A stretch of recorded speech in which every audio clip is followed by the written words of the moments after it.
Stop doing boring tours of old buildings. Dive into the future with the world's tallest skyscrapers of 2024.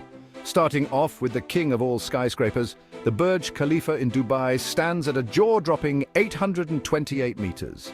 Next, the Shanghai Tower in China spirals up to 632 meters. In Mecca, the Abraj clock tower watches over the city at 601 meters. The Ping Finance Center in Shenzhen isn't far behind at 599 meters. And let's not forget the Lotte World Tower in Seoul, soaring to 555 meters.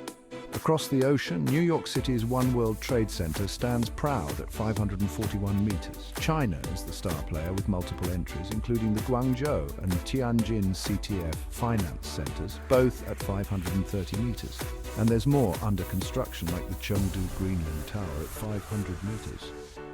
From Taipei 101 in Taiwan to the iconic Petronas Towers in Malaysia, each of these buildings tells a story of human ambition and engineering prowess.